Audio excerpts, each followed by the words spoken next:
The fluorescent lights hummed above me like dying insects, casting everything in the emergency room waiting area a sickly yellow-green.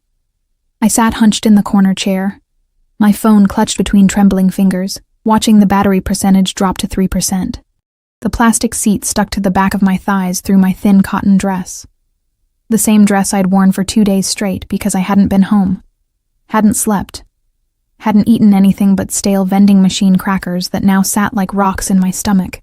My daughter was somewhere beyond those double doors. Emma, 6 months old, fighting a fever that had spiked to 104 degrees in the middle of the night. The nurses had rushed her back an hour ago, and I'd been sitting here ever since, trying not to think about the credit card they'd declined at the registration desk. Trying not to remember the look the intake clerk gave me, that particular blend of pity and judgment reserved for young mothers who show up at county hospitals in the middle of the night with no insurance and overdraft notices on their bank apps. The smell of antiseptic mixed with burnt coffee and something else. Fear, maybe, or desperation. It clung to everything, this place. I pressed my palms against my eyes, felt the grit of exhaustion there, the salt of tears I couldn't afford to shed. Not here. Not where people could see how close I was to shattering. My phone buzzed. Another text from Jake. Where are you? Not is Emma okay? Not do you need help? Just those 3 letters dripping with accusation, as if I'd orchestrated this emergency to inconvenience him. As if his daughter wasn't lying in some examination room with an IV in her tiny arm, because I couldn't afford the kind of pediatrician who made house calls. I should have texted my friend Sarah. She'd offered to be my emergency contact a dozen times. But Sarah had her own problems. 3 kids, a husband who worked nights, a life that didn't have room for my crisis at 2 a.m. on a Wednesday. My fingers moved across the screen, muscle memory more than conscious thought. The contacts list swam in my vision, exhaustion making the names blur together. I found what I thought was Sarah's name and typed quickly before my phone could die completely. Emma's in the ER. High fever. I'm scared. They won't tell me anything, and I'm alone.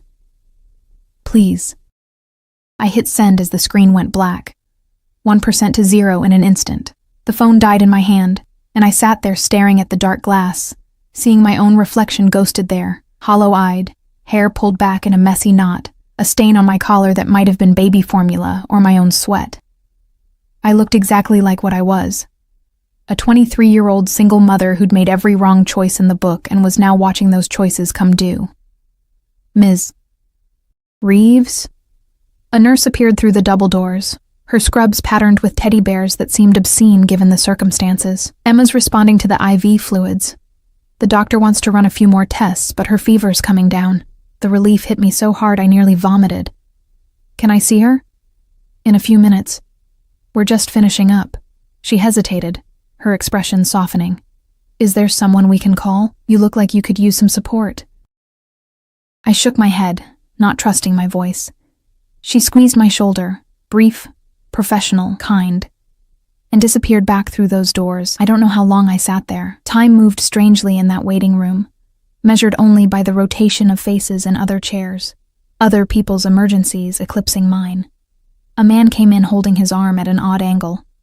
A teenager threw up in a trash can while her mother held her hair. Life continued its messy, painful march forward, and I was just another casualty in the procession. The automatic doors at the entrance hissed open. I barely registered it at first.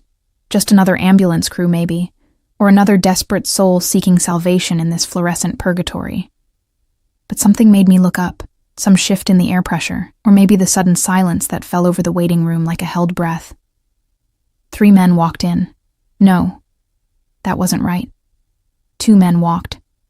The third one commanded space, owned it, made everyone and everything else seem like background scenery in whatever film he was starring in. He moved with the kind of confidence that didn't need to announce itself, didn't need to rush or posture or prove. The automatic doors might as well have been palace gates opening for royalty. He wore all black. Not the trendy kind of black you saw on college students trying to look edgy, but the expensive kind, a suit that probably cost more than 3 months of my rent, tailored so precisely it looked like it had been painted onto his frame. Dark hair swept back from a face that could have been carved from marble, all sharp angles and aristocratic lines. Young, maybe early 30s, but carrying himself with the gravity of someone much older. The two men flanking him were clearly security. One built like a linebacker, the other lean and watchful, both of them scanning the room with eyes that cataloged threats and exits in the same sweeping glance. They positioned themselves near the entrance as the man in black stopped at the registration desk. He didn't wait in line. The clerk who'd given me that pitying look an hour ago now stumbled over herself to help him, her demeanor transformed entirely. "Yes, sir. Right away, sir. Of course, Mr. Marchetti." Marchetti. The name drifted through the waiting room like smoke, and I watched people's reactions ripple outward. Recognition, fear, excitement, the careful, studied ignorance of those who knew better than to stare. My mind scrambled to place it, that name, but came up empty. Just another rich man in a city full of them, probably. Someone used to getting what he wanted, when he wanted it.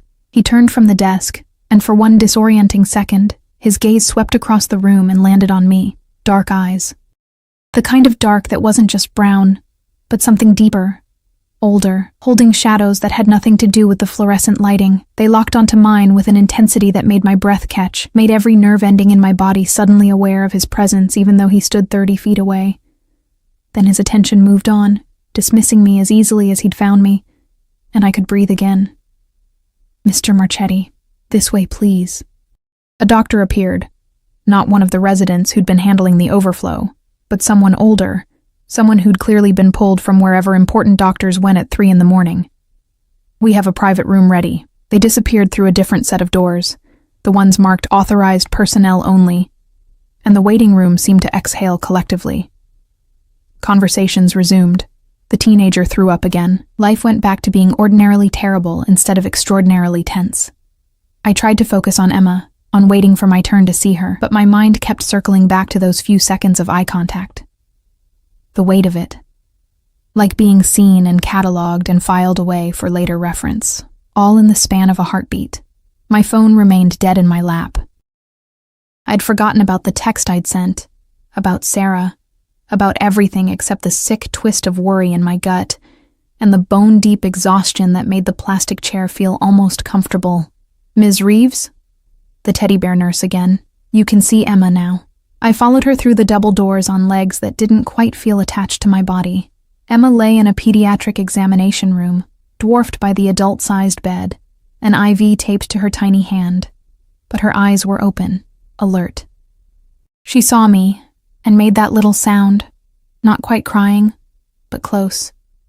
And I was beside her in an instant, stroking her feverish forehead, whispering nonsense comfort. "The fever's down to 101, the nurse said. "Still elevated, but much better. The doctor wants to admit her overnight for observation just to be safe." "I can't." The words stuck in my throat. "My insurance will work it out." She touched my arm. "Right now your daughter needs you. That's what matters." But it wasn't what mattered to the billing department, was it? It wasn't what mattered when the collection notices started arriving, when they garnished my already pathetic paycheck, when I had to choose between electricity and groceries. I stayed with Emma as they moved her upstairs to the pediatric ward. The room was small but clean, with a window overlooking the parking lot and a reclining chair that converted into a bed. I settled Emma into the crib, watched her eyes flutter closed, her breathing even out into the soft rhythm of healing sleep. My phone was still dead. I should find a charger, call someone, let the world know where I was, but exhaustion pulled at me like an undertow, and the reclining chair looked impossibly inviting. Just for a minute, I told myself. Just until I could think straight again. I don't remember lying down, don't remember my eyes closing. But I must have, because the next thing I knew, someone was shaking my shoulder, and when I jerked awake, the sun was streaming through the window, and there was a man standing over me who definitely wasn't hospital staff, the linebacker from last night, the security guard who'd flanked Mr. Marchetti. "Ms. Reeves," he said, his voice surprisingly soft for someone his size. "Mr. Marchetti would like to speak with you." My heart kicked into overdrive, confusion and fear tangling together. "Who? Why would—" "Please." Not a request. "It's important." I looked at Emma, still sleeping peacefully, her fever clearly broken, looked back at this mountain of a man who somehow knew my name, who'd found me in this hospital room, who worked for someone I didn't know and had never met. I can't leave my daughter, I said, trying to sound firm instead of terrified. She'll be watched. He gestured to the door, where a nurse I didn't recognize stood smiling pleasantly. Mr. Marchetti insisted. Your daughter will be perfectly safe. What choice did I have? This man could probably pick me up with one hand if he wanted to, and something about the way he said Mr. Marchetti insisted suggested that refusing wasn't really an option being offered. I followed him into the hallway, my heart hammering against my ribs. Still wearing yesterday's stained dress, my hair a disaster, my mouth tasting like something had died in it. We walked past the nurse's station, where the staff conspicuously didn't look at us, past other patient rooms, to an elevator that required a keycard to access. The doors opened on the top floor. The floor I'd heard other patients mention in jealous whispers, where the wealthy went to recover in something resembling hotel suites rather than hospital rooms. And there, at the end of a corridor that smelled like expensive flowers instead of antiseptic, stood a door flanked by the other security guard from last night. The linebacker knocked once, a voice from inside, low, controlled, absolutely confident, said something I couldn't make out. The door opened, and I stepped into whatever fresh hell my accidentally sent text message had created. The suite looked nothing like the hospital room where Emma slept 3 floors below. Hardwood floors, not linoleum. Crown molding instead of water-stained ceiling tiles. A massive window overlooking the city skyline. Dawn painting everything in shades of gold and rose. Leather furniture that probably cost more than my car.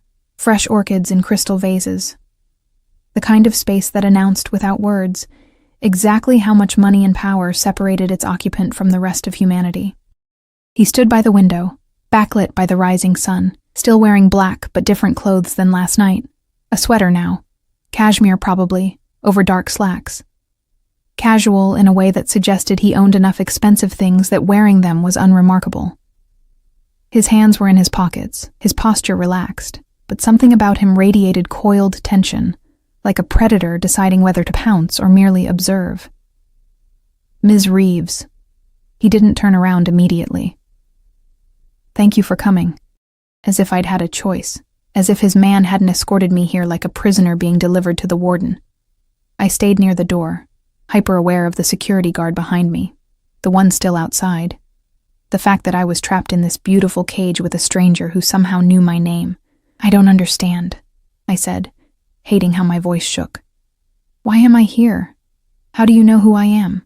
He turned then, and the full force of his attention hit me like a physical thing. Those dark eyes swept over me, cataloging, assessing, seeing far too much. I was suddenly conscious of every stain on my dress, every tangle in my hair, the fact that I probably smelled like fear and old coffee and desperation. You sent me a message last night. He pulled a phone from his pocket, not the latest model, interestingly. Something older, more discreet. At 2:47 a.m., my stomach dropped. No, I didn't. I sent a text to my friend Sarah. My phone died right after but even as I said it, understanding crashed over me. The contacts list swimming in my exhausted vision. My finger scrolling, selecting the wrong name. Sarah Brennan. Except it hadn't been Sarah I'd selected, had it? Let me guess, he said, something that might have been amusement flickering across his face. You thought you were texting someone else. I wanted to sink through the floor, wanted to rewind time, charge my phone properly, make literally any different choice than the one that had landed me here. I'm so sorry. It was a mistake. I didn't mean to bother you. I don't even know how I have your number, don't you? He moved closer, each step measured and deliberate. Not threatening exactly, but commanding the space between us, erasing the distance I desperately wanted to maintain. Think carefully, Natalie. When might someone have put my contact information in your phone, Natalie? He'd used my first name, and hearing it in his voice, low, almost intimate, made something in my chest tighten. I forced myself to think, to push past the panic. When would someone have... The memory hit me like cold water. 6 months ago. Jake's friend Marcus, always showing up at our apartment with his expensive watch and his knowing smirks, talking about opportunities and connections. He'd grabbed my phone once, said he was putting his number in so I could reach him if I ever needed anything. I deleted it immediately, or thought I had. But what if he'd added other contacts too? What if this man, this Mr. Marchetti, was one of those contacts? Marcus, I whispered. Jake's friend Marcus. Something dark crossed Marchetti's face. Not anger, exactly, but something colder and infinitely more dangerous. Marcus Delano. Yes, he worked for me until he made certain choices that proved incompatible with continued employment. Worked for him. Past tense. And Jake's friend, which meant Jake had connections to whatever world this man inhabited. My ex, Emma's father, the man who'd walked out 2 months after she was born because fatherhood was too heavy and he had opportunities to explore. He'd been involved with someone like Marchetti. I didn't know, I said quickly. Jake never told me what Marcus did, what he was involved in. I had nothing to do with, I know. He stopped a few feet away, close enough that I could smell his cologne. Something dark and woody. Cedar maybe, mixed with something spicier. Expensive, like everything else about him. I had you investigated after I received your message. Thoroughly. Natalie Reeves, 23, works part-time at Morrison's Diner on 5th Street. Dropped out of community college when you got pregnant. Father is deceased, mother remarried and moved to Arizona. No siblings. No criminal record. No assets beyond a 10-year-old Honda Civic with a failing transmission. Rent on a studio apartment in Riverside is 3 months overdue. Credit score below 600. You are, by all accounts, exactly what you appear to be. A young mother struggling to survive. Each fact landed like a blow. The clinical recitation of my failures, my poverty, my absolute insignificance laid bare in his cultured voice. Tears burned behind my eyes, but I blinked them back furiously. I wouldn't cry. Not here. Not in front of him. Then you know I'm nobody, I said, lifting my chin. I'm nobody important. I don't know anything about your business or Marcus or whatever Jake was involved in. So please, just let me go back to my daughter. I know you texted me by mistake, he said, ignoring my plea entirely. But I came anyway. Do you know why? I shook my head, mute. Because you said you were scared and alone. His eyes held mine, and there was something in them I couldn't name. Because you asked for help. And because Marcus Delano put my contact information in your phone for a reason, likely insurance against the day I discovered he was stealing from me. He thought if he gave you access to me, I might hesitate to act against him. He was wrong. The temperature in the room seemed to drop. What happened to Marcus? Nothing you need to concern yourself with. He moved past me to a small bar cart, poured amber liquid from a crystal decanter into a glass. Your ex-boyfriend, however, Jake Morrison. His situation is more complicated. Morrison. Not Reeves. Jake had never wanted to marry me, never even discussed it. And now hearing his last name in Marchetti's mouth, I realized I'd never known anything real about him at all. What about Jake? My voice came out smaller than I intended. He's been continuing Marcus's work. Less successfully, but with equal ambition. Marchetti took a sip of his drink, watching me over the rim. He owes me a considerable amount of money. Money he doesn't have and cannot repay. The floor tilted beneath me. I don't have anything to do with Jake anymore. He's Emma's father, but he left us. I haven't spoken to him in weeks, I know. Which is why when I received your message last night, a message clearly not intended for me, I made a decision. He set the glass down, moved toward me again, and this time I took a step back, my spine hitting the door. He stopped, giving me space but trapping me nonetheless. Jake Morrison's debt is approximately $370,000. His methods of repayment have been unsatisfactory. But you, Natalie, you've given me an idea. No. The word burst out of me. Whatever you're thinking, no. I don't have money. I can't pay Jake's debts. I can barely pay for my daughter's hospital stay. You already paid for it. He said it casually, as if it were nothing. Emma's bill has been settled. The hospital administrator was quite accommodating once I made it clear that her care was my personal interest. I stared at him, unable to process what he was saying. Why would you... I can't accept that. I don't even know you. You texted me for help. I helped. His head tilted slightly, studying me like I was a puzzle he was working to solve. But there are conditions. Of course there were. Nothing was free. especially not help from men like this. Men who wore $1,000 suits and had people investigated and spoke about debt collection like it was weather small talk. What conditions? Jake Morrison believes you're still an asset to him. He's been telling people you might reconcile, that he has access to you, and by extension to your daughter. He's been using your name in ways I find troublesome. Nausea rolled through me. Jake, trading on our history, on Emma's existence, to buy himself time or credibility, or whatever currency he needed in this dark world I'd never known existed. I want nothing to do with him, I said. He can tell people whatever he wants. It doesn't make it true. But perception matters in my business, Natalie. And right now, the perception is that Jake Morrison has connections and leverage that make him valuable alive. Marchetti's voice dropped lower, intimate and terrifying. I need to change that perception, which is where you come in. I don't understand. You will be seen with me, publicly. You and your daughter will move into a property I own. Nothing extravagant, but safe and comfortable. You will allow it to be known that you are under my protection. And Jake Morrison will understand, very clearly, that he has nothing left to bargain with. The words hung in the air between us like a suspended sentence. You want me to be what? Your girlfriend?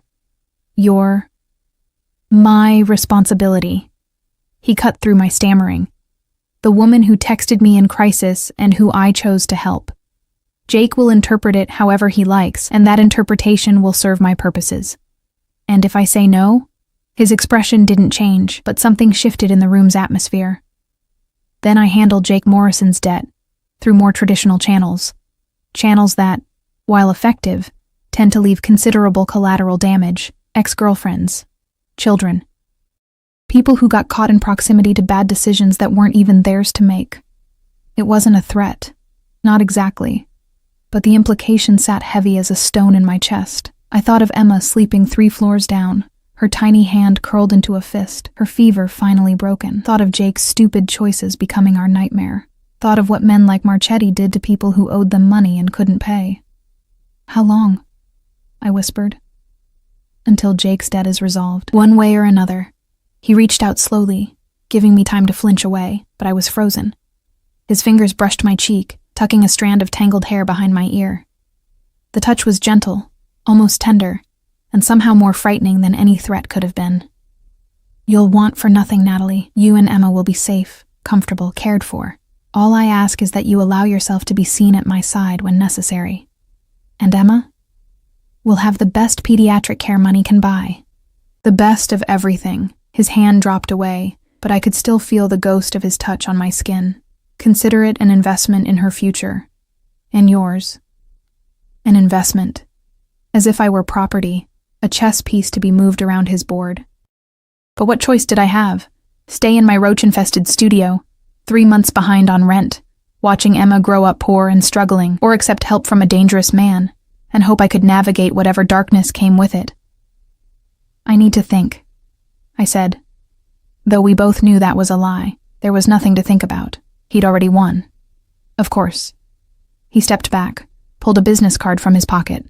Not his number. I already had that, apparently, but an address. The apartment is in Riverview Heights, 3rd floor, Unit 312. The key will be at the front desk under your name. Move in whenever you're ready. My driver will collect you and Emma from the hospital this afternoon. I didn't say yes. You will. He said it with such certainty, such absolute confidence, that arguing seemed pointless. You texted me for help, Natalie. I'm offering it. What happens next is entirely up to you. The security guard opened the door behind me, and I understood I was being dismissed. I stumbled into the hallway, my legs shaking, the business card clutched in my hand like a talisman or a curse. I couldn't tell which. Back in the elevator, back down to Emma's floor, back to my daughter's room where she slept peacefully, completely unaware that her mother had just made a deal with the devil. The nurse from earlier smiled at me. Everything okay, honey?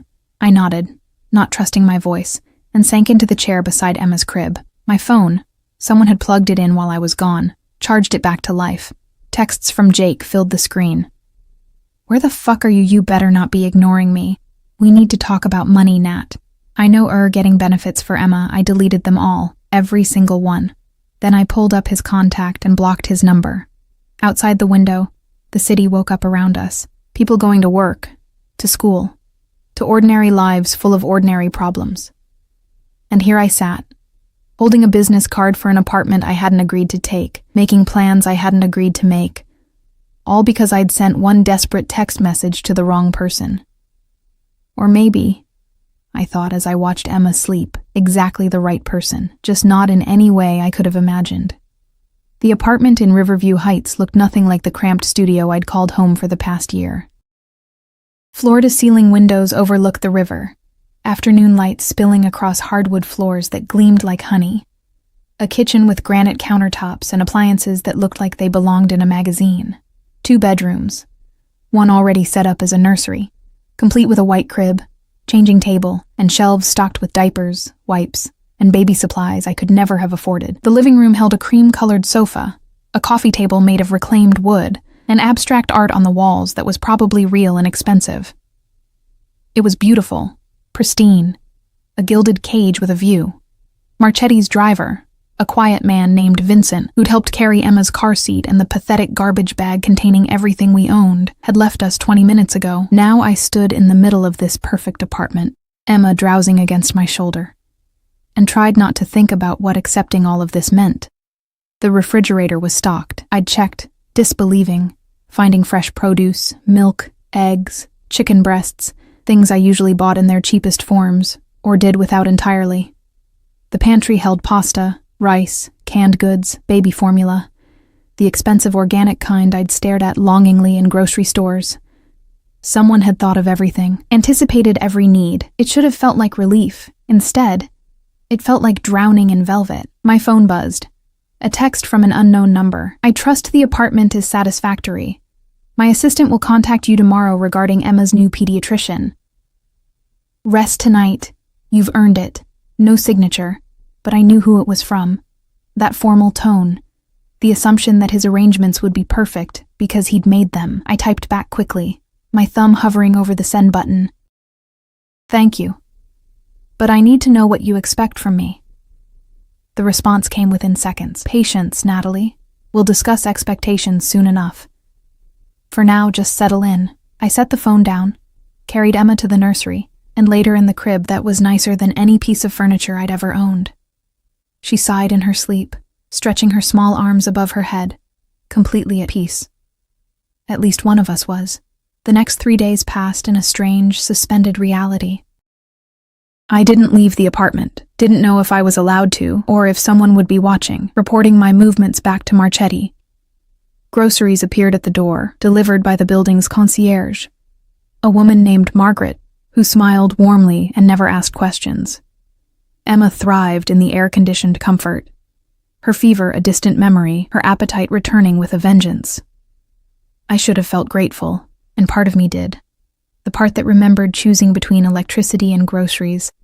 The part that had held my screaming daughter in a roach-infested apartment and wondered how I'd let our lives come to this. But another part, larger and louder, kept whispering that nothing was free. That every meal I ate, every soft surface Emma crawled across, was purchased with currency I didn't understand and couldn't repay. On the 4th morning, my phone rang. Not a text this time, but an actual call from that same unknown number. Hello? My voice came out uncertain. Ms. Reeves. Not Marchetti. A woman's voice, crisp and professional. My name is Catherine Chen. I'm Mr. Marchetti's personal assistant. He's requested that you join him for dinner tomorrow evening at his home. A car will collect you at 7. I don't have anyone to watch Emma, I said quickly. Too quickly, like I was making excuses. Emma is invited as well, of course. Mr. Marchetti has arranged for a nanny to be present, a woman with impeccable credentials. But he'd like Emma there. He was quite specific about that. Of course he was. Because this wasn't just about me being seen with him. It was about Jake knowing that Emma, his daughter, was now under another man's protection. The message couldn't be clearer. What should I wear? The question felt absurd even as I asked it. As if I owned anything appropriate for dinner at the home of a man who probably had servants and crystal stemware and meals that cost more than my monthly income used to be. "Something comfortable," Catherine said, and I could hear the smile in her voice. "Mr. Marchetti prefers informality at home, but if you'd like, I can arrange for a stylist to—" "No." The word came out sharper than intended. "I'll manage. Thank you." I hung up before she could offer anything else, before the weight of obligation could settle any heavier on my shoulders. But after Emma went down for her nap, I stood in front of my meager collection of clothes and felt despair wash over me. Everything was wrong. Too worn, too cheap, too obviously from clearance racks and thrift stores. The nicest thing I owned was the black dress I'd worn to my father's funeral 3 years ago, and even that had a small stain on the hem I'd never managed to remove. The buzzer rang. I checked the video intercom and saw a woman standing in the hallway, holding several garment bags. "Ms. Reeves? I'm from Bellissima. Ms. Chen sent me." I buzzed her in, fury and gratitude warring in my chest. Of course he'd anticipated this. Of course he'd known I'd have nothing suitable to wear. The woman, sleek, polished, wearing more confidence than I'd felt in my entire life, swept into the apartment with the garment bags and a smile that was probably meant to be reassuring. "Mr. Marchetti wanted you to have options," she said, laying the bags across the sofa. "Nothing too formal, but elegant, comfortable."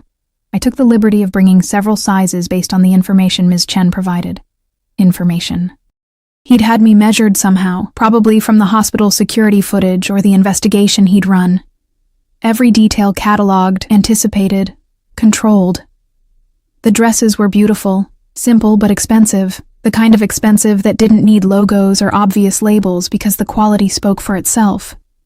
Soft fabrics in muted colors, cuts that were modest but flattering. I wanted to refuse them all, to send this woman away and show up at his door in my funeral dress just to prove I couldn't be bought. But I thought of Emma, of the soft crib and the stocked pantry, and the fact that for the first time in months, I wasn't waking up in a panic about money. And I chose a dress.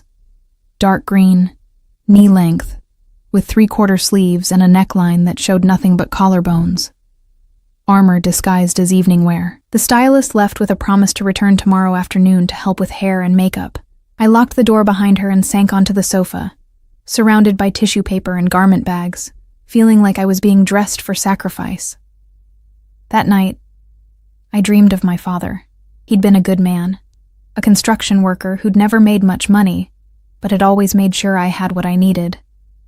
He'd died when I was 20, a heart attack on a job site, and I'd had to handle everything alone because my mother had already checked out emotionally, already planning her escape to Arizona with her new husband. In the dream, my father sat across from me at our old kitchen table and asked, "What are you doing, Natalie?" "Surviving," I told him. "Taking care of Emma the only way I can." "At what cost?" he asked, and I woke up with tears on my face and no answer to give. Vincent arrived at precisely 7 the next evening. I dressed carefully, the green dress, my hair pulled back in a simple twist, minimal makeup that the stylist had applied with expert hands. Emma wore a new outfit that had appeared mysteriously in her nursery, soft pink cotton with embroidered flowers. She babbled happily as Vincent helped me into the back of the black SUV, clearly pleased with the adventure. We drove for 30 minutes, leaving the city behind for the suburbs, then beyond the suburbs to where properties spread out with gates and long driveways, and the kind of privacy that only serious money could buy. The SUV turned onto a private road, passed through gates that opened automatically, and pulled up to a house that made me forget how to breathe. It wasn't a mansion, not in the ostentatious way I'd expected. Instead, it looked like something from an architectural magazine. Modern lines mixed with traditional stone, large windows glowing with warm light, surrounded by manicured grounds that suggested a full-time groundskeeping staff. Beautiful without being cold, impressive without screaming for attention. Vincent opened my door, helped me out while I juggled Emma and the diaper bag I'd insisted on bringing. The front door opened before we reached it, and there he was. Marchetti, wearing dark jeans and a white button-down with the sleeves rolled to his elbows. More casual than I'd ever seen him, but somehow more dangerous too, like seeing a predator in its natural habitat instead of dressed for the hunt. His eyes found mine immediately, held them for a beat too long, then dropped to Emma. "Natalie," he said, my name a low rumble in his chest.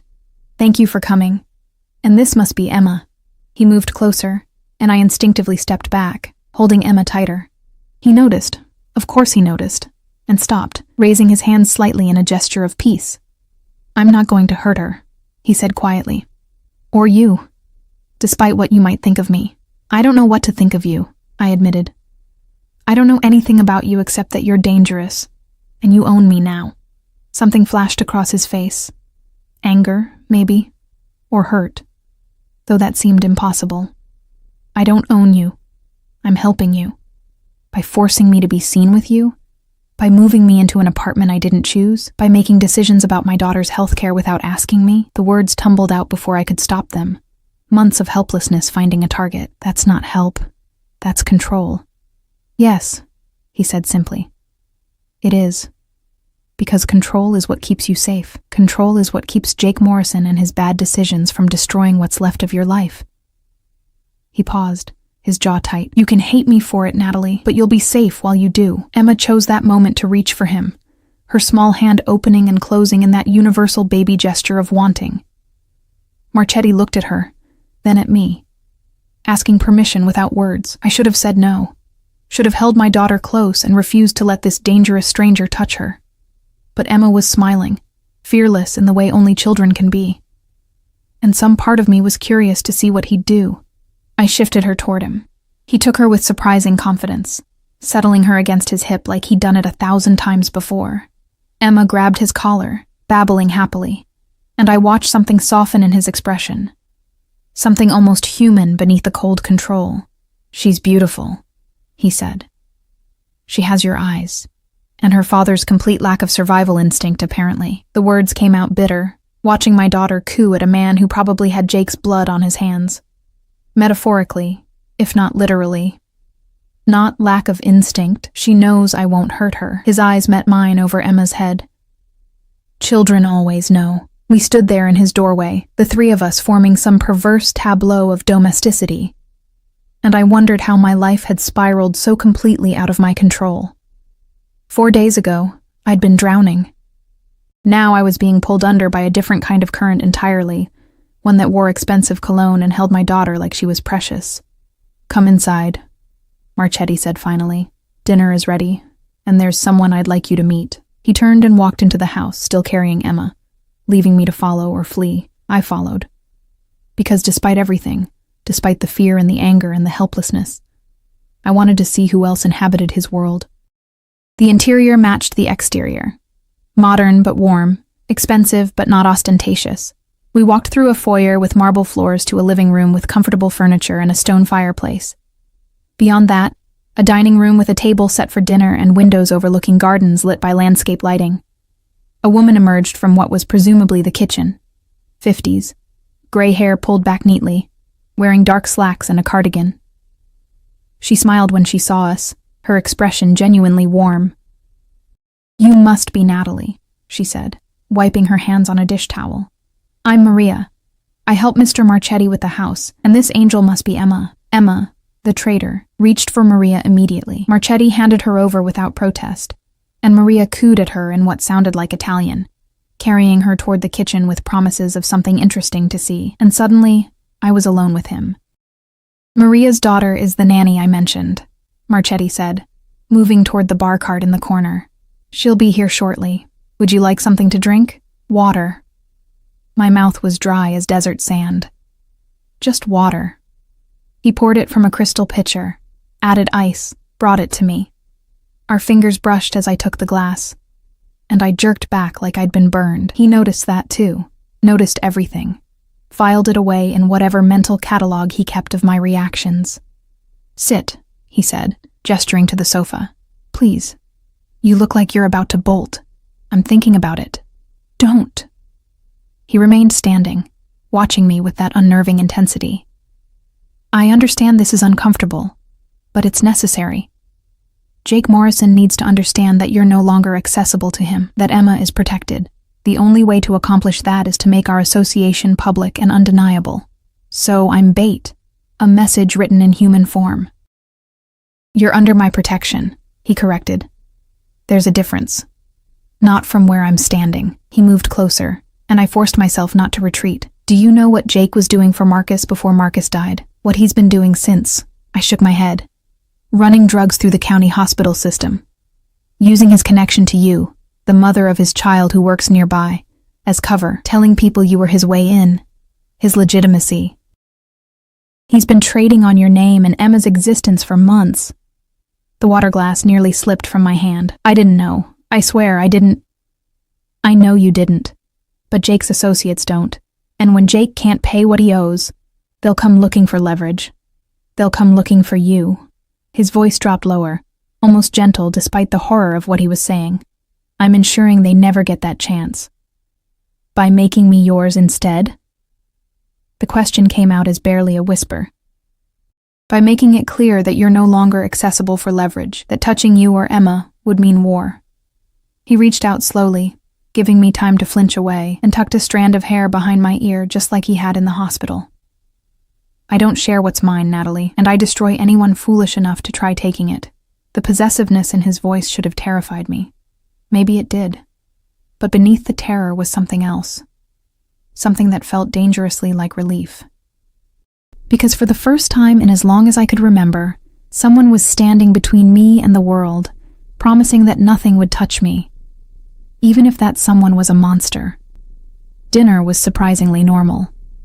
Maria served pasta with homemade sauce, fresh bread, a salad with vegetables that tasted like they'd been picked that morning.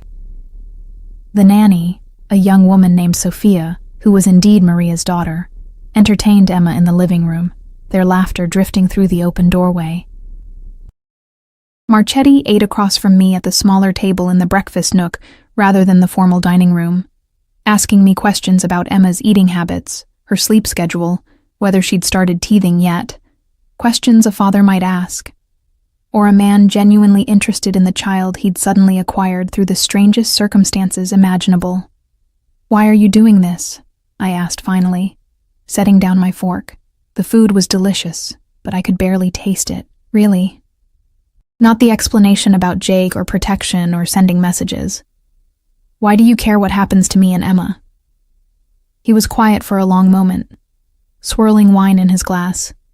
You texted me asking for help. You were scared and alone with a sick child at 3 a.m, and instead of asking for money or trying to manipulate me, instead of doing what most people in your position would do, you were just honest, vulnerable, real.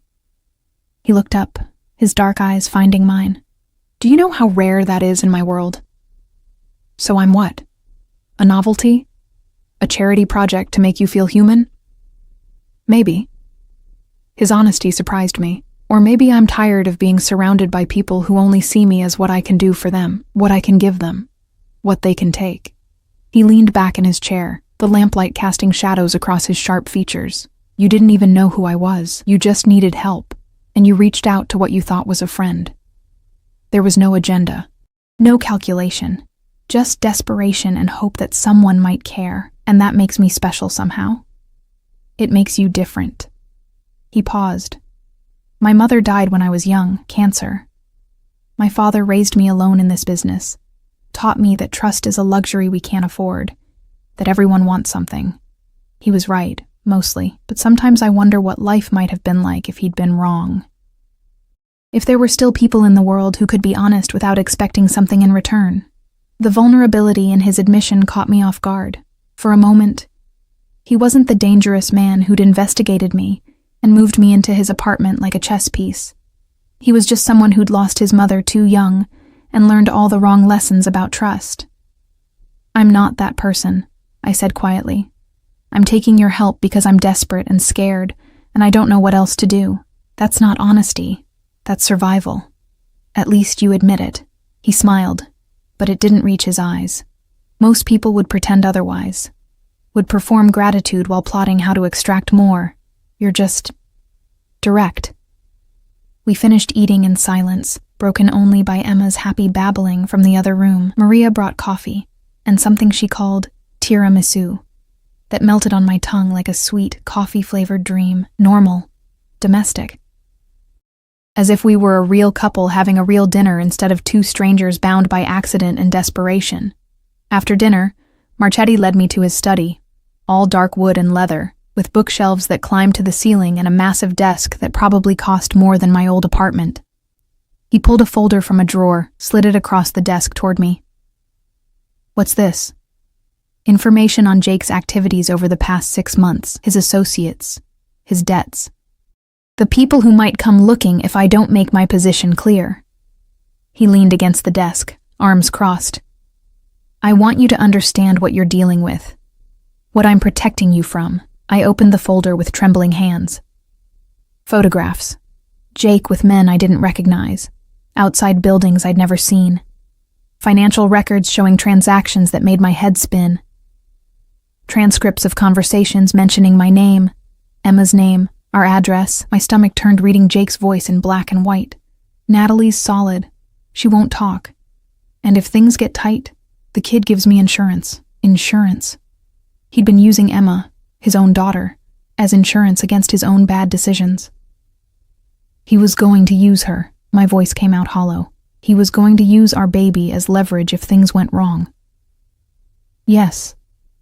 Marchetti's expression was granite. "Which is why you're here. Why this arrangement is necessary. Jake needs to understand that Emma is no longer his insurance policy. That you're both beyond his reach." I closed the folder, unable to look at it anymore. What happens to him? To Jake? That depends on him. If he's smart, he'll find a way to settle his debt and disappear. If he's not... Marchetti trailed off, but the implication hung heavy in the air. "Either way, he won't come near you or Emma again. I'll make certain of that. By making me your..." I couldn't finish the sentence. Didn't know what word to use. Girlfriend? Property? Project? "By making it known that you're under my protection," he finished for me. "We'll be seen together. A few public appearances, nothing uncomfortable. A charity gala next week, dinner at Giovanni's, places where the right people will notice and report back. Within a month, everyone who matters will know that you're connected to me. And that connection will keep you safer than any bodyguard could. And after that, when Jake's debt is settled or he's dealt with..." Marchetti pushed off from the desk, moving around it until he was standing directly in front of me. Close enough that I had to tilt my head back to maintain eye contact, close enough that I could feel the heat radiating from him, smell that cedar and spice cologne that was becoming familiar. "After that," he said quietly, "you're free to go. Back to your life, your apartment. I'll ensure it's somewhere safe, somewhere better than where you were. Emma will have a trust fund set up for her education and future. You'll never have to worry about money again. All I ask is that you play this role convincingly until the threat is neutralized." It sounded so reasonable, so simple. A few weeks of pretending in exchange for safety and security and a future for Emma. But nothing about this man was simple, and I could see in his eyes that there was more he wasn't saying. "What aren't you telling me?" A ghost of a smile crossed his face. "You're perceptive." "I'm desperate. It makes you pay attention. Fair enough." He reached out, his hand cupping my cheek with surprising gentleness. I should have pulled away, should have maintained distance, but I was frozen, trapped in his gaze like a rabbit before a wolf. "The truth is, Natalie, I don't know if I'll be able to let you go when this is over. You and Emma have already become more important to me than they should be. More real than anything in my life has been in years." My heart hammered against my ribs. "You don't even know me. I know you're a good mother. I know you're stubborn and scared and trying to survive the best way you can. I know you dropped out of college to raise a baby alone because the father was too much of a coward to stay. I know you work 12-hour shifts at a diner that doesn't pay enough and come home to an apartment with cockroaches because it's all you can afford. I know you've been drowning, and you're still fighting, still trying to keep Emma safe and happy despite everything." His thumb brushed across my cheekbone. "That's enough. That's more than enough. This is insane," I whispered. "You're talking about keeping me like I'm something you can own. I'm talking about giving you a choice." His hand dropped away, and I could breathe again. "Stay with me. Let me take care of you and Emma, not as a possession or a project, but as someone I..." He stopped, shook his head. "Just consider it. That's all I'm asking." Before I could respond, Emma's cry echoed from the living room. not distressed, just tired and ready for her mother. I seized the excuse gratefully, escaping the study and Marchetti's impossible words. Sophia had Emma on her hip, bouncing her gently. "I think someone's ready for bed," she said with a knowing smile. I took Emma, buried my face in her baby shampoo scent, and tried to remember who I was before a mistaken text message had turned my life into something I no longer recognized. The drive back to the apartment was quiet. Marchetti insisted on accompanying us despite Vincent's presence, sitting across from me in the SUV's back seat while Emma dozed against my shoulder. He didn't try to talk, just watched us with an intensity that made my skin prickle with awareness. At the apartment, he walked us to the door, watched while I fumbled with the key, waited while I got Emma settled in her crib. When I emerged from the nursery, he was standing by the windows overlooking the river, hands in his pockets, silhouetted against the city lights. "Thank you for dinner," I said, because someone had to break the silence. "Thank you for coming." He turned to face me. "The gala is Saturday night, 7 o'clock. Catherine will arrange everything you need." I'm not ready for this. No one ever is. He moved toward the door, paused with his hand on the knob. "But you'll do fine. You're stronger than you think, Natalie. Stronger than you give yourself credit for." He left before I could respond, and I stood alone in my borrowed apartment, watching the river flow past outside and wondering how much of myself I was willing to sacrifice for safety. The week passed in a blur of preparations. Catherine sent a stylist, a makeup artist, someone to teach me basic social etiquette for high society events. I learned which fork to use, how to make small talk, how to smile and nod while feeling like an imposter in expensive clothes. Emma thrived under Sophia's care during these sessions, the young woman becoming a fixture in our days. Jake called 3 times. I let them all go to voicemail, listened to his increasingly desperate messages, asking where I was, why I'd moved, demanding to see Emma. The 3rd message was different, scared instead of angry. "Nat, please. I heard you're with him. With Marchetti. You don't understand what you're doing. He's dangerous. Call me back. Please." I deleted them all and tried not to think about what it meant that Jake knew where I was, who I was with. Tried not to wonder if Marchetti had made sure he knew, if that was the point. Saturday arrived too quickly. The dress Catherine sent was stunning. Midnight blue, floor length, with a neckline that showed collarbones, and the barest hint of cleavage. Elegant without being revealing. The kind of dress that cost more than I used to make in 6 months. Sophia arrived to watch Emma, assuring me she'd be fine, that I looked beautiful, that Mr. Marchetti was a lucky man. Lucky. As if this were real, as if we were anything other than a dangerous man and a desperate woman playing pretend for an audience that could destroy us both. Vincent collected me at 7 sharp. The drive to the gala venue, some historic hotel downtown with chandeliers and marble columns, took 30 minutes. With each passing mile, my anxiety ratcheted higher. This was real. This was happening. I was about to walk into a room full of the wealthy and powerful on the arm of a man everyone seemed to fear, pretending to be something I wasn't. The SUV pulled up to the entrance, where other cars were disgorging women in designer gowns and men in expensive tuxedos. Vincent opened my door, and I stepped out into camera flashes and curious stares, wondering if anyone could see through the facade to the terrified girl beneath. Then Marchetti was there, appearing at my side like he'd been waiting. He wore a tuxedo that made him look like he'd stepped out of a Hollywood film, all sharp lines and dangerous elegance. His hand found the small of my back, warm through the thin fabric of my dress, possessive and protective in equal measure. "Breathe," he murmured against my ear. "You look perfect. I look like I'm about to throw up." "Even better. Fear makes you human. They'll eat it up."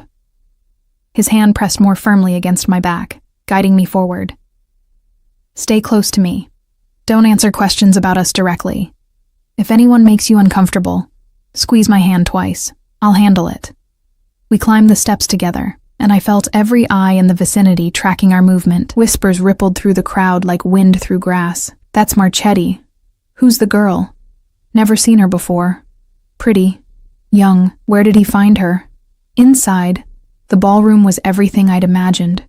Crystal chandeliers dripping light, a string quartet playing something classical, waiters circulating with champagne and hors d'oeuvres that probably cost more per bite than my old daily food budget. Everywhere I looked, designer clothes, expensive jewelry, the kind of casual wealth that had never even brushed against my existence before. Marchetti kept me close, his hand never leaving my back or waist, introducing me to people whose names I immediately forgot. Business associates, politicians, society figures. Everyone smiled at me with curiosity poorly hidden behind politeness, their eyes cataloging my dress, my shoes, trying to place me in whatever mental hierarchy they maintained. "And who is this lovely creature, Alessandro?" A woman in her 60s, dripping diamonds, smiled at me with sharp interest. "I don't believe we've met. Mrs. Vanderbilt, this is Natalie Reeves." Marchetti's voice held warmth I'd never heard before, though his hand tightened possessively on my waist. "Natalie, Mrs. Vanderbilt is one of the gala's primary sponsors. It's wonderful to meet you," I said, trying to remember Catherine's coaching about eye contact and genuine smiles. "Reeves," Mrs. Vanderbilt repeated thoughtfully. "I don't know that family. Are you local, dear?" The question held layers of meaning I barely understood, asking about my background, my pedigree, whether I belonged in this world. Marchetti's hand moved in small circles against my waist, reassurance or warning, I couldn't tell. "I grew up here, yes," I said carefully. "Though I'm sure our circles haven't crossed before tonight. How did you and Alessandro meet?" Her eyes gleamed with predatory curiosity. "Through mutual acquaintances," Marchetti answered before I could. "Sometimes the universe arranges meetings when we need them most. Wouldn't you agree?" Mrs. Vanderbilt laughed, charmed, and moved on to her next target. I sagged slightly against Marchetti's side, relief making my knees weak. "You did well," he murmured. "But we've only just begun." The evening stretched endlessly. We moved through the ballroom like dancers in some elaborate performance, Marchetti introducing me, his hand always on me somewhere, claiming me in ways both subtle and obvious. I smiled until my face ached, made small talk until the words blurred together, and tried not to think about how many people were watching, judging, reporting back to whoever cared about Alessandro Marchetti's personal life. Around 10, Marchetti excused us from a conversation with a city councilman and his wife, guiding me toward the terrace. The cool night air hit my overheated skin like a blessing. I leaned against the stone railing, staring out at the city lights below, and tried to remember how to breathe normally. "You're doing better than I expected," Marchetti said, coming to stand beside me. Close, but not touching, giving me space for the first time all evening. "I feel like a circus animal, performing on command. Welcome to my world." He pulled a silver case from his jacket, extracted a cigarette, then seemed to think better of it, and put it away. I grew up in rooms like this, learning to smile at people I despised, to make conversation that meant nothing, to play whatever role was required. You get used to it. I don't want to get used to it. I turned to face him. "This isn't me, Alessandro. This dress, this event, pretending to be someone who belongs in your life, it's all just costume and lies." "Is it?" He moved closer, his dark eyes searching mine. "Or are you just discovering parts of yourself you didn't know existed? You handle these people better than you think. You're smart, observant, adaptable. You just never had reason to use those skills before, because I was too busy trying to survive. And now you're not. Now you have room to breathe, to think, to be more than just a mother struggling to make rent." His hand came up, cupping my face with that same gentle possession that both terrified and comforted me. "I know you hate this, hate me maybe, for forcing you into it. But can you honestly say your life is worse now than it was 2 weeks ago?" I wanted to say yes, wanted to insist that freedom and poverty were better than this gilded captivity. But Emma's face flashed through my mind. Happy, healthy, thriving. No more roaches, no more wondering if I could afford formula, no more lying awake calculating which bill I could skip to keep the lights on. "That's not fair," I whispered. "No, but it's honest." His thumb brushed across my cheekbone. "I'm not a good man, Natalie. I've done terrible things to people who crossed me. I'll do more terrible things before this is over. But I protect what's mine, and whether you want to admit it or not, you and Emma are mine now. We're not things to be owned. No, You're people to be cherished, protected, cared for. He leaned closer, his breath warm against my lips. Let me do that. Let me give you the life you deserve. In exchange for what? My freedom? My soul? In exchange for letting me be part of your life? For not running the moment I give you the chance? His voice dropped lower, intimate and raw. I haven't felt human in years, Natalie. Haven't cared about anyone or anything beyond business and survival. And then you sent me that text, this desperate plea for help from a woman I'd never met, and something in me woke up, something I thought I'd buried with my mother. I'm not your redemption story, I know. But maybe you're my second chance. His lips were so close now, hovering just above mine. Tell me you don't feel this pull between us. Tell me it's just fear and obligation, and I'll back off. I'll keep my promise. Keep you safe until Jake is dealt with. Then let you go. But if there's even a chance you feel what I feel... A commotion inside cut him off. Raised voices, the sound of something breaking. Marchetti's entire demeanor shifted in an instant, from vulnerable man to dangerous predator, his hand moving inside his jacket where I knew he kept a gun. Stay here, he commanded, already moving toward the ballroom, but I followed anyway, fear overriding obedience. Inside, a crowd had gathered near the entrance. Through the press of bodies, I caught glimpses of the scene unfolding. 2 of Marchetti's security guards restraining someone, hotel security hovering nearby, guests backing away from the disturbance. Then I saw who they were restraining, and my blood turned to ice. Jake. He looked terrible. Gaunt, wild-eyed, his clothes wrinkled and stained. Nothing like the charming man I'd fallen for 2 years ago. He struggled against the guards, his voice rising desperately. Natalie. Nat, I know you're here. You need to listen to me. He's going to kill me. You're signing my death warrant by being with him. Marchetti reached the guards, spoke to them in a low voice I couldn't hear. But Jake saw him, and something like terror crossed his face. Please, Jake begged. And it was horrible hearing him reduced to this broken, desperate thing. Please, I'll do anything. I'll disappear. You'll never hear from me again. Just don't... His eyes found mine through the crowd. Nat, tell him. Tell him about Emma. Tell him I'm her father. He can't... Get him out of here, Marchetti said, his voice arctic. Now. The guards dragged Jake toward a side exit, his protests fading as they disappeared through the door. The crowd slowly dispersed, conversations resuming with forced normalcy. But the damage was done. Everyone had seen. Everyone knew now that there was history, complication, drama. Marchetti returned to me, his expression unreadable. We're leaving. Alessandro. Now Natalie. Not a request. Vincent had the SUV waiting at a side entrance. Marchetti ushered me inside, his hand on my elbow firm but not cruel.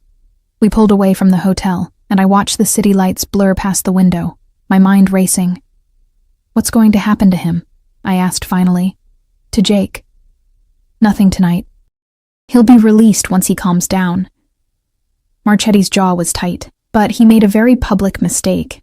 Used Emma as leverage. Tried to manipulate you in front of witnesses. That changes things. What kind of things?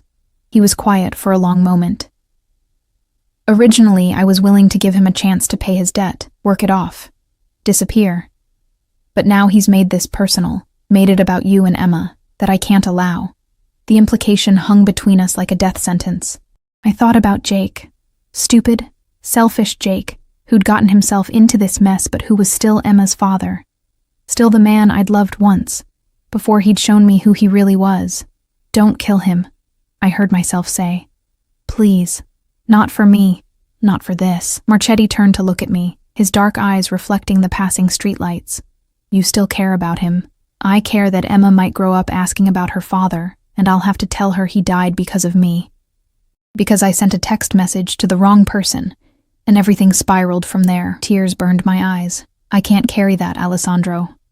Please don't make me carry that. He studied me for what felt like eternity. Then he pulled out his phone, made a call, spoke in rapid Italian too quick for me to follow. When he hung up, he reached across the seat and took my hand.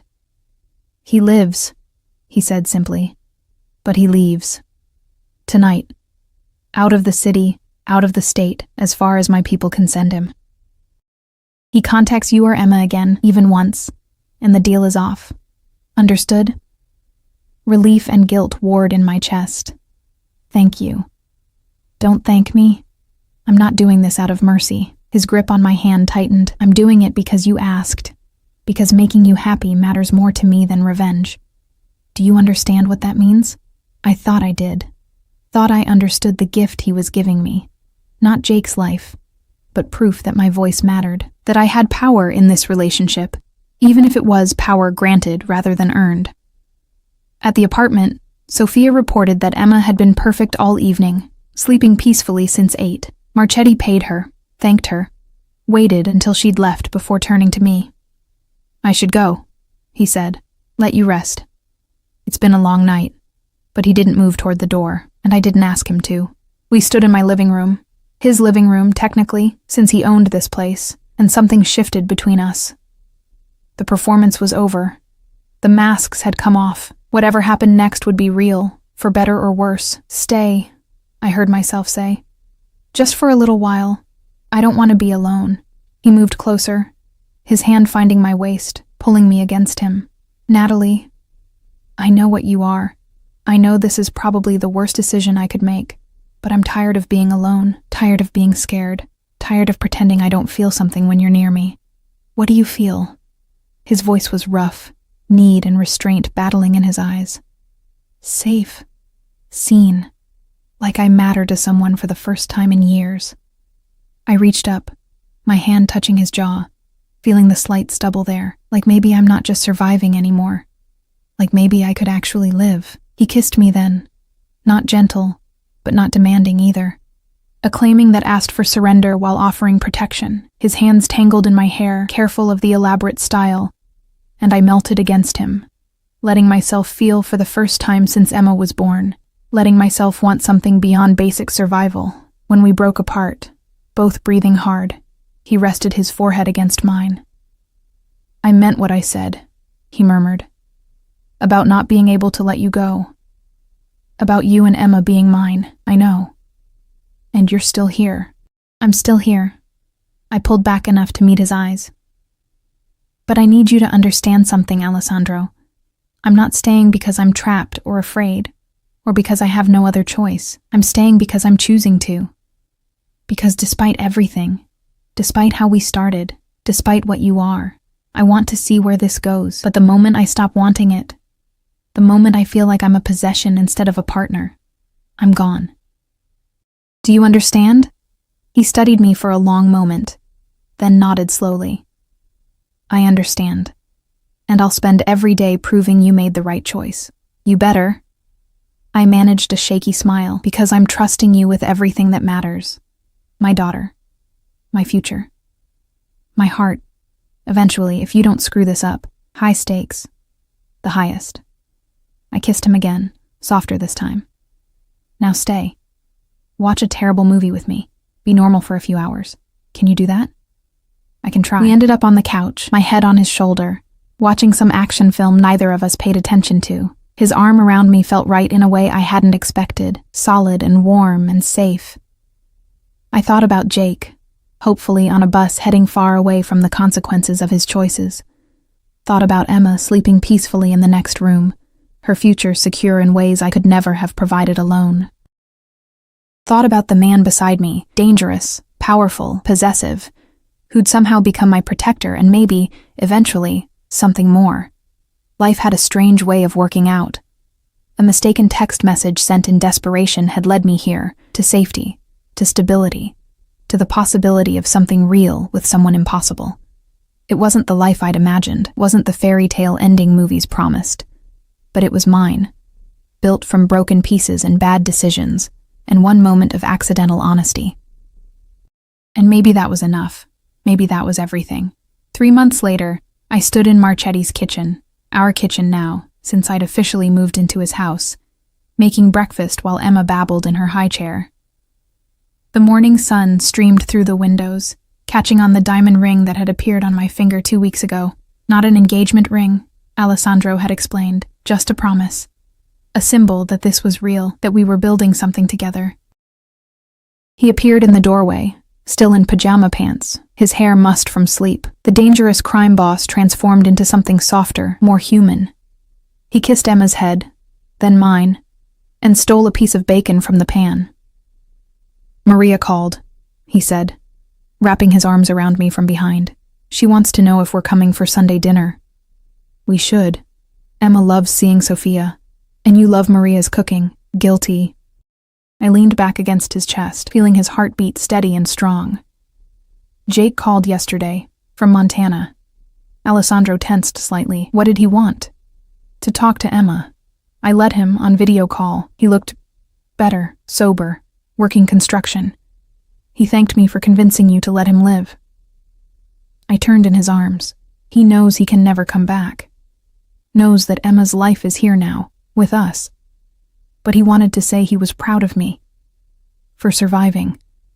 For finding someone who treats us right. Generous of him. It was, actually. I touched Alessandro's face, this man who'd become my everything through the strangest circumstances. "We're happy, aren't we? This isn't just me pretending anymore. We're happy," he confirmed, kissing me softly. "And if you're pretending, you're the best actress I've ever seen." "Good. Because I'm not going anywhere. Neither am I." Emma banged her hands on the high chair tray, demanding attention, and we both laughed. Alessandro lifted her into his arms, and I watched them together, the innocent child and the dangerous man who'd become her fiercest protector. My family, forged from mistakes and miracles, and one desperate text message sent to the wrong number. Life wasn't perfect. Alessandro's business still kept him out late sometimes, brought dangerous men to our door, required vigilance and security I was still learning to accept. But Emma was thriving.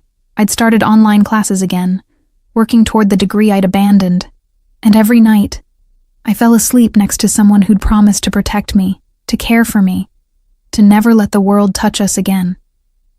The text I'd sent by mistake had saved us, had led us here, to this moment, to this life I never could have imagined. And as I stood in that sun-filled kitchen, watching Alessandro play with Emma while bacon sizzled on the stove, I finally understood what it meant to be truly safe. Not because I was hiding from the world, but because I'd found someone willing to stand between me and anything that threatened our happiness, someone who'd turned a mistake into a miracle, someone who'd made me believe in second chances. My phone buzzed with a text. I glanced at it, smiled, and deleted it without responding. Just a marketing message, nothing important. Because I'd learned my lesson about mistaken text messages, and this time, I'd sent mine to exactly the right person after all.